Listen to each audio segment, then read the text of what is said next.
I love happy endings. They are so rare. Today on Our Space, we learn why they are such a rarity. Our first OP discovers that we must find happiness in the endings we get. My cheating story. I hope I make this entertaining to read. I just want to help someone that might be going through being cheated on and to show them life can go on and will get better. To set the story up, I joined the Marine Corps in 2017 and had come home in 2018 for a big concert that happened every year in my area. Long story short, I made out with some girl in the crowd and got her number. We start texting and hang out the day before I fly back to California. Over the next year and a half, we build a bond and start dating. I know, probably shouldn't have dated someone I barely knew, but I was young and dumb. I end up coming home right before I go on a training deployment to Okinawa, a small Japanese island. We hung out the whole 2 weeks and have a great time with each other. Over the months, we keep talking and I think I'm in love, and I'm pretty much head over heels for this girl.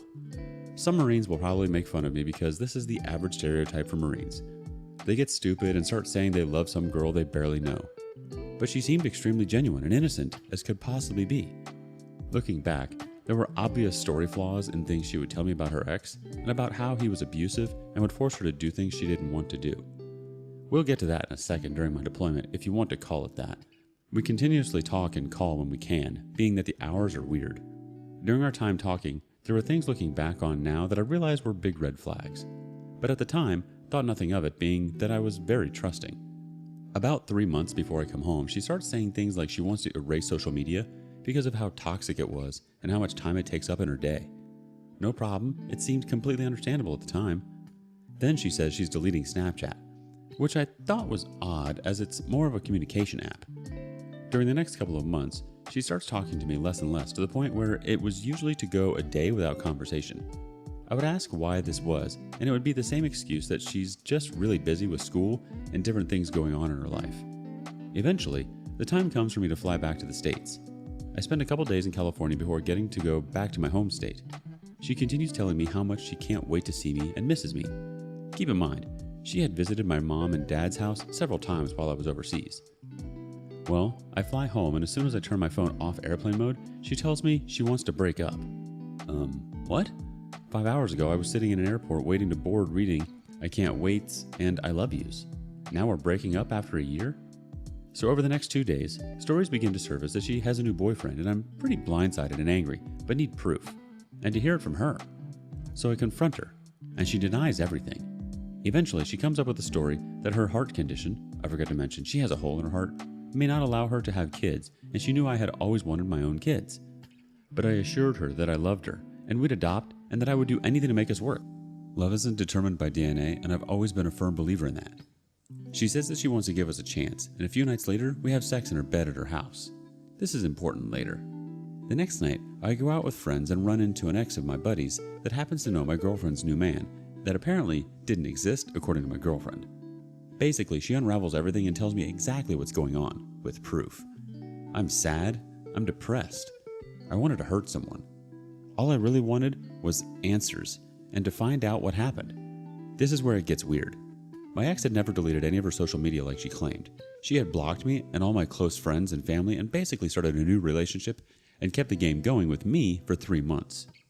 Me and the friend of the guy that was my girlfriend's new man decided we were going to tell him everything so he knew he was getting lied to as well. He had no idea and I don't blame him for anything. I had confronted her over text and got no closure or answers.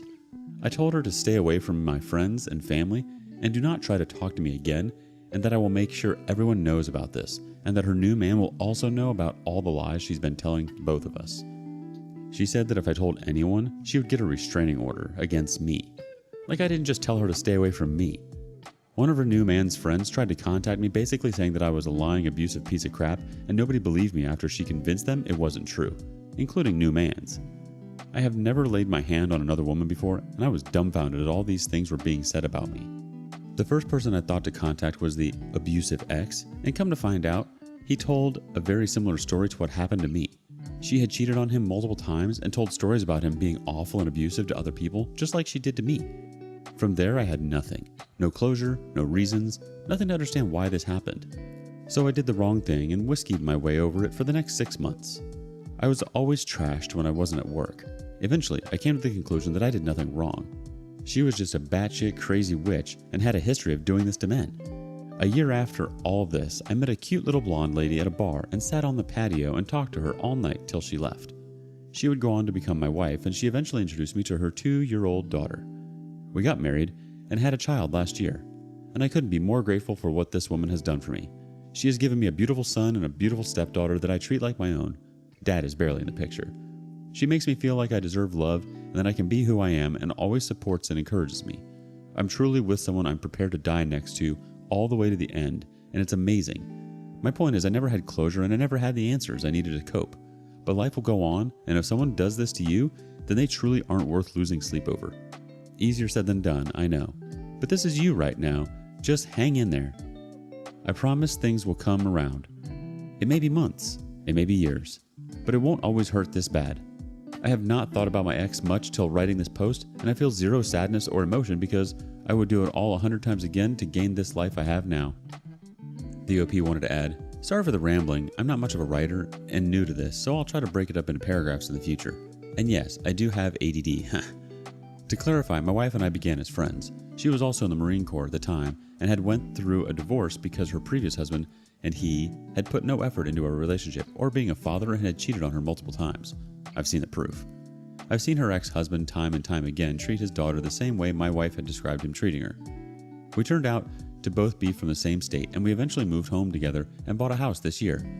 My mother and father adore my wife and her daughter and started taking in her daughter as if she were their own grandchild, which she basically is now. So for anyone messaging me saying that my marriage now will end up the same way, I'm not sure how you gather that, but you must be sad individuals with no hope for the future. I think it's important for young men to go through this to realize that the first 5 years of your adult life are so insignificant to the rest of your life, and that it may seem like the end of the world and that you will never trust. But this will help you in the long run. You will be better at reading people and seeing the signs. Being cautious with your heart is important, but remember that you eventually need to let yourself love again. Love is a shot in the dark, and no matter how good a person's intentions might seem, you never really know. I understand that it is scary, but don't lose the best parts of yourself just because of someone that didn't give a dang about you. Someone will come along and treat you with dignity and respect.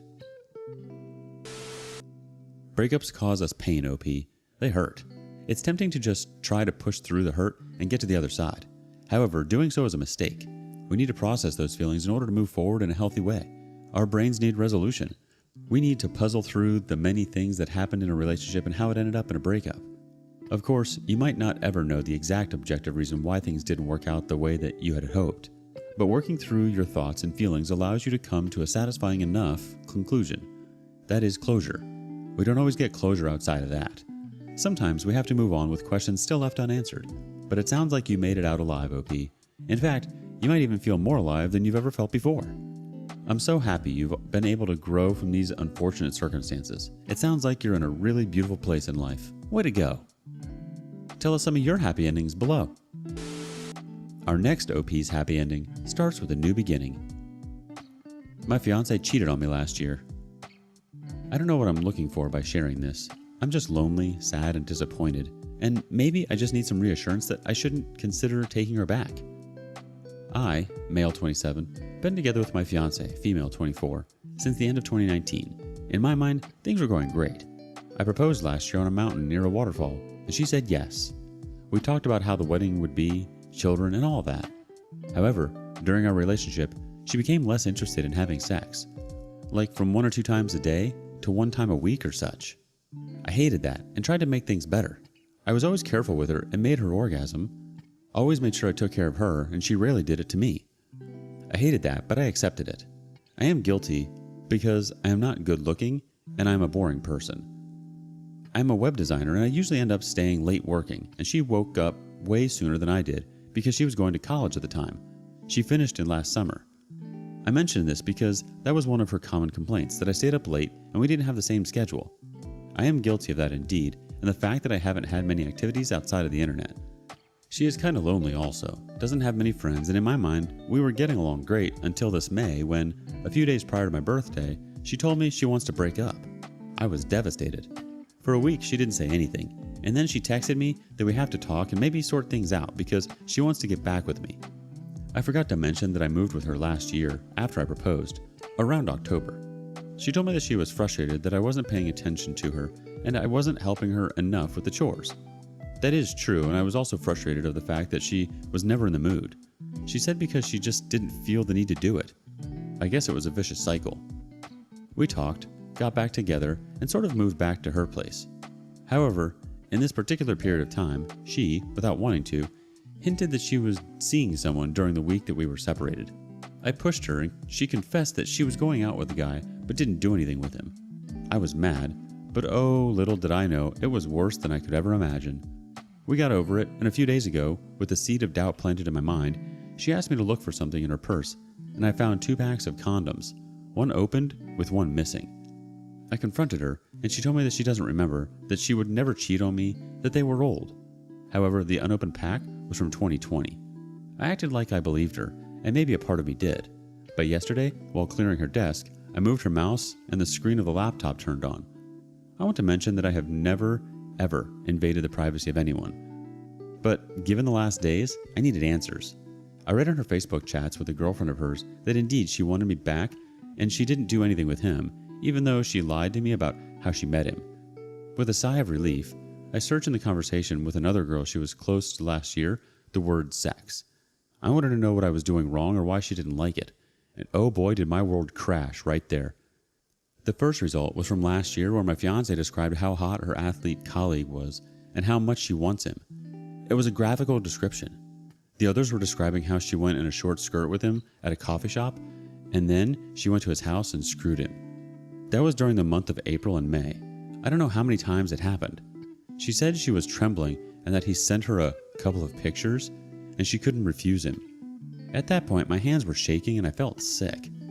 Even more so, I went back and she was talking all with her about other guys she was talking to in March, and she said she's considering getting Tinder. I confronted her yesterday and she couldn't believe I found out. For half an hour, she kept saying she didn't cheat on me until she started crying and got on her knees that it was a mistake and she loves me and she wants to marry me and have my children and all that. I got a part of my things I could carry in my car and left. So I don't know why I wrote this. I feel heartbroken and destroyed. I was really thinking I will marry this girl. She is conservative and shy, but I wasn't alpha enough to get to see her true self. I have to hit the gym, I guess. I still can't believe it happened, but yeah. She keeps texting me that she doesn't want to leave me and she would do anything to get me back, and I'm grossed out by the fact that her 2 girlfriends encourage this behavior. Maybe because she was only telling them the bad things. A month after that was his birthday and we got together with them and their boyfriends. So I was probably in a room full of people knowing I got cheated on, and I never had a clue at that time. Thank you for reading if you got this far, and sorry for being chaotic in my writing. Our first reaction comes from new username Same Error. The best revenge is to live a great life. Every day your ex-fiancé will be looking at the faithful woman's, the one you replaced her with, social media, and realizing she was the one who threw away that opportunity herself. Enforcement X says, well mate, she failed the fiancé test. She was never going to tell you, and she likely would have continued cheating randomly behind your back. Just be glad you found out before you tied yourself to her financially or with children. You deserve better. She isn't good enough. Good luck, OP. Gah, this is really unfortunate. I wonder if circumstances would have been different if she would have told you the whole truth. Would you have stayed with her and tried to make it work, even if she had told you exactly what had happened? I wish she had been honest with you, OP. It seems like she wasn't sure about leaving you or not, and then sleeping with someone else sort of answered that for her. The best revenge is, in fact, living a great life. I hope you are able to find peace and happiness. All the best, OP. What are your thoughts? Every fairy tale has a villain. Our last OP's wife is just that. Me cheating without knowing. I want to first say that I have been holding this in for about 15 years. I want to say that I don't believe in cheating. I work construction and was staying in a motel room until I could find an apartment. It was a 3-year project, and the company rented a shop for me to work out of, and the work we do, it was a great thing for me. I showed up for the project about 2 weeks after the other crews because I do maintenance and I had to finish up on another job. Well, when I got to the motel, they only had a suite left, so I took it. I showed up about 12 that night, and the woman behind the counter was impressed that the company was paying for the suite for me and had heard from some of my coworkers that I would be coming there in days in advance. I have a good relationship with them all because I fix and weld their mistakes, so nobody has to fill out reports. And I have a good time with my free time. Long story short, she started having venting conversations with me whenever she could, and started calling my room whenever she had problems with guests at night. Well, She was wearing a wedding ring, so I just kept to listening to her problems and small talk. Well, I was working 7 days a week, and the crew that was staying at the hotel I was were going home for a 4-day weekend, and were going to move to another motel that was closer to where they were working. We do transmission power lines, so they move as the lines progress. So I took the weekend off to do laundry and relax. So I get up at 5 Saturday morning like normal, so I'm going to do laundry. So I walked down to the laundry room and passed her doing the hotel laundry. After some small talk, I asked her if she wanted to make some money and do my clothes. She said yes, but didn't want any money, just wanted to have a couple beers at 7 a.m. and to just talk. She knew that a bunch of my coworkers left me all the beers that they had in their rooms, so I definitely had beer. Well, she came down, and about 4 beers in, she told me that if I asked her out, she would. I told her I don't mess with married women. She said that she is going through a divorce and she works nights, and her husband works days, and they live their own lives, but they are together for the kids right now. Then she tells me that she has told her husband about me, and he is good with it. Then she tells me that he is taking the kids to his parents' house for the weekend, and she could stay. Well, I told her that it sounds good, but I don't want to get between her marriage problems, so she said I have to call him and tell him I'm just going to stay here tonight, so he can just leave now. And she does call him so I can hear the conversation. I was shocked when she said she had a couple beers and was going to stay in my room tonight. I heard that, and he didn't have a problem with it. I told her I was going to smoke a cigarette when she got the kids on the phone to tell them she loves them and see them Sunday or Monday morning. This was on speakerphone, so I just had to go smoke to get my head straight. If I would not have heard it, I would never believe it. So it was a little more talking about how she hadn't had sex in over a year and a half, and I believed her. She stayed till Monday afternoon, and I, of course, took Monday off. We finally did hit it off well. She would come to my room in the middle of the night and stay the weekend a couple more times before I got my apartment. The first week I was in my apartment, she would come over before work, but that weekend, she called me and said that her piece of junk van had finally died and asked if she could use my car to drive for a while. Well, that Saturday evening, her husband dropped her off at my place and wanted to talk to me. I went outside and he shook my hand and told me thanks for taking care of her and letting her use my car. She told him that she would be home Monday. I was still in amazement, but thought I was living large with a beautiful woman and had no problems from her soon-to-be ex-husband. This went on for a couple of years. I got to meet the kids and really got attached to them. So time comes that she has to move because their house was foreclosed on. I rented a house and moved the kids in with her and I. She started talking about marriage and I said I would, but their divorce had to be finalized first. So I paid for a lawyer to speed it up, and then we got married. On my wedding night, I was told by her sister that I had just met her family and didn't really approve of me cheating with her, but now that we were married, they would try and forgive me. After some time, her ex told me that he was told I was married already and was just a friend of his wife and didn't know that we were actually dating. We made it for 9 years and I had to divorce her when I found out she was cheating on me when I was working out of town. Thanks for letting me get this out. Bob Barker Forever has the first community comment. Oof. So her first husband just thought she was platonically staying weekends with her male married friend? She clearly didn't let marriage get in the way of her single lifestyle. Sorry this happened to you. The OP replies, not really. They were having trouble and were on different schedules, but he thought she was messing around with someone else that he knew. I still don't know why he didn't suspect me other than she told him I was just a good guy and my supposed wife knew that I was helping her. Banhammer 40,000 says, it's funny how the way they leave you is the same way you met them. This isn't your fault, OP. You were lied to. If you had known different, things wouldn't have gone down this road, you know? This was her MO though. Standard operating procedure. Freedom to venture out without having to put yourself out there because you have a safety net of a spouse. Cheaters are emotional cowards who are willing to betray the ones that love them. So lying through their teeth is not only in their wheelhouse, but a valuable tool in their arsenal of infidelity. The OP replies, yes sir, I don't have any respect for cheating because they don't have any respect for the people that they hurt. Ugh. I had honestly hoped this would be a happy ending of people who changed their ways, but sadly it wasn't. I'm sorry she did this to you, OP. Some people never change. Did you ever think that she could do something like this to you? It sounds like she has some serious insecurities that only the path to self-discovery can heal. It's unfortunate that she let her own issues get in the way of your relationship. Don't forget to like and subscribe and hit that notification bell. Also, please let us know what you thought of today's content. Until next time.